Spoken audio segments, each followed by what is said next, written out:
Bismillahirrahmanirrahim. Yang saya muliakan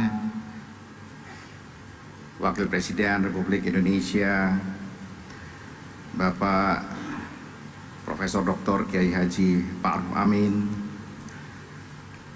Gubernur Bank Indonesia Pak Weryono,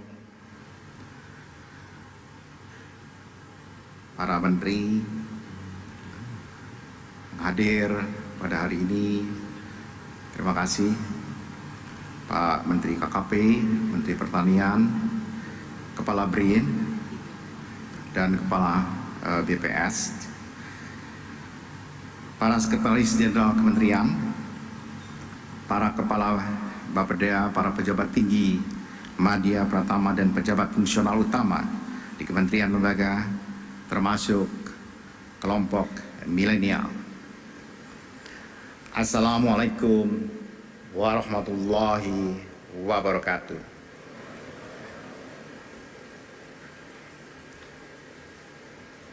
Selamat pagi, salam sejahtera bagi kita semua. Om Swastiastu, Shalom, Namo Buddhaya, salam kebajikan. Mengawali penyampaian laporan ini, saya ingin mengajak kita semua menaikkan rasa syukur kita kehadirat Allah Subhanahu wa Ta'ala, Tuhan yang Maha Kuasa, yang telah melimpahkan rahmat dan karunia-Nya kepada kita semua, sehingga kita dapat mampu dan hadir pada acara hari ini, acara Musrenbangnas Rencana Kerja Pemerintah tahun 2024 dan peluncuran proyeksi penduduk Indonesia tahun 2020-2050. Kepada Bapak Wakil Presiden, perkenankanlah saya mengucapkan terima kasih atas kehadiran Bapak pada acara ini. Demikian juga kepada Ibu dan Bapak yang berkenan hadir.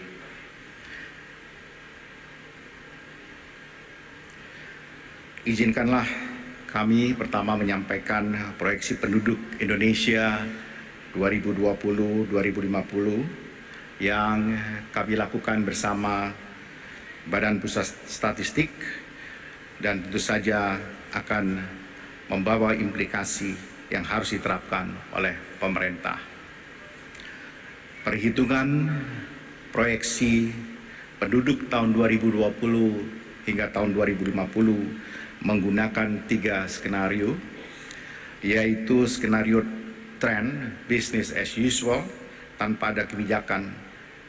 Hasilnya adalah total fertility rate terus menurun sampai 1,9 di tahun 2045, diiringi dengan infant mortality rate mencapai 7,85. Skenario kedua adalah moderat dengan menargetkan TFR dijaga di angka 2.0 dan nilai infant mortality rate mencapai 5,8. Yang terakhir adalah skenario optimis.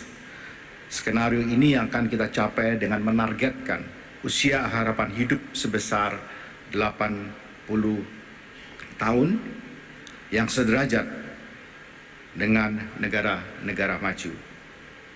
Nilai TFR dijaga pada angka 2.0 dan infant mortality rate mencapai 4,2. Hasil proyeksi dengan skenario 10 business as usual menunjukkan jumlah penduduk pada tahun 2045 akan mencapai 324 juta atau bertambah 54,42 juta orang dari tahun 2020. Pertumbuhan penduduk periode 2020-2050 rata-rata sebesar 0,67% setiap tahunnya, melambat terus setiap tahun. Proporsi penduduk usia 0 hingga 14 tahun turun dari 24,56% pada tahun 2020 menjadi 19,61% pada tahun 2045. Sementara penduduk usia 65 tahun ke atas naik dari 6,16% menjadi 14,61% pada tahun 2045. Saat ini perubahan struktur penduduk sedang mengalami perubahan yang sangat cepat. Tahun 2023, India menjadi negara dengan penduduk terbanyak menggantikan Tiongkok. Tiongkok diperkirakan sudah mengalami pertumbuhan penduduk negatif sejak tahun 2021. Posisi Indonesia pada tahun 2020 masih menjadi negara penduduk keempat terbesar di dunia. Namun, pada tahun 2045, posisi Indonesia menurun ke peringkat ke-6. Hal ini karena pertumbuhan penduduk mulai melambat sejak tahun 2030-an. Posisi keempat dan kelima akan ditempati oleh Nigeria dan Pakistan. Berikut merupakan 5 kebijakan atau strategi yang perlu diterapkan oleh kita dalam rangka mengantisipasi perubahan demografi yang terjadi. Yang pertama, perlu mewujudkan pertumbuhan penduduk yang seimbang. Kedua, perlu memastikan kesenjangan kualitas sumber daya manusia agar dapat tertutupi. Ketiga, perlu menunjang penambahan penduduk lansia di masa yang akan datang. Keempat, perlu mendorong perpindahan penduduk sehingga persebaran penduduk menjadi lebih merata. Dan yang terakhir, pemerintah perlu menjaga keseimbangan pembangunan desa dan kota. Untuk mewujudkan pertumbuhan yang seimbang, pemerintah perlu menyusun kebijakan keluarga berencana era baru. Kebijakan tersebut perlu memastikan bahwa pasangan muda siap dalam membangun keluarga. Salah satu yang perlu diperhatikan adalah bagaimana pasangan muda mempersiapkan diri secara sosial, ekonomi untuk menghasilkan anak yang berkualitas. Selain itu, perlu dipastikan bahwa ke depannya pemerintah mengembangkan care ekonomi untuk keseimbangan kerja perempuan dan laki-laki dengan tetap menerapkan sistem pengasuhan anak yang baik. Pemerintah perlu memperkuat strategi komunikasi, informasi, dan edukasi keluarga berencana sesuai kondisi wilayah dan kelompok sasaran. Proyeksi ini juga menggambarkan bahwa untuk gen milenial dan gen Z yang ke depan akan menjadi lansia dan pralansia seharusnya bisa melakukan beberapa hal. Yang pertama adalah persiapan pensiun dengan terus mengumpulkan bekal secara ekonomi yaitu dalam bentuk jaminan pensiun, persiapan secara kesehatan yaitu dengan menjaga lifestyle yang sehat. Dan untuk gen milenial yang sekarang menjadi PNS, tentunya harus terus memperbaiki pola kebijakan dan perbaikan pelayanan yang bisa mengikuti perkembangan zaman terutama dengan digitalisasi. Generasi milenial dan gen Z diharapkan dapat menjaga kesinambungan pertumbuhan penduduk dengan menghasilkan anak yang seimbang dan berkualitas, menghormati lansia sekarang karena nanti milenial akan menjadi penduduk lansia, membangun kebijakan yang mendukung penghidupan lansia yang sejahtera ke depan. Strategi selanjutnya yang harus diterapkan adalah mendorong pemerataan persebaran penduduk. Hal ini penting agar tidak terjadi kepadatan penduduk di satu tempat yang berdampak negatif pada kualitas hidup dan lingkungan pada tempat tersebut. Insentif yang dapat disediakan oleh pemerintah seperti pembangunan pusat pertumbuhan ekonomi yang inklusif, penyediaan kesempatan kerja dan permodalan, penyediaan fasilitas sosial ekonomi yang berkualitas. Bapak Wakil Presiden, Ibu-ibu dan Bapak-bapak serta hadirin yang kami hormati.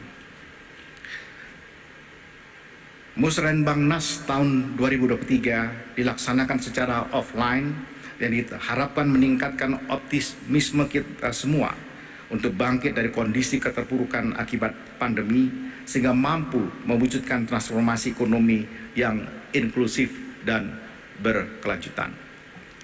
Sebagai penjabaran tahun akhir RPJMN tahun 2020-2024, RKP tahun 2024 difokuskan untuk mencapai target-target pembangunan dalam RPJMN 2020-2024 serta meletakkan fondasi yang kokoh menuju Indonesia Emas 2045. Tema RKP pada tahun 2024 adalah mempercepat transformasi ekonomi yang inklusif dan berkelanjutan. Tema RKP dijabarkan lebih lanjut dengan tetap mempertahankan 7 prioritas nasional sebagai fokus pembangunan di tahun 2024.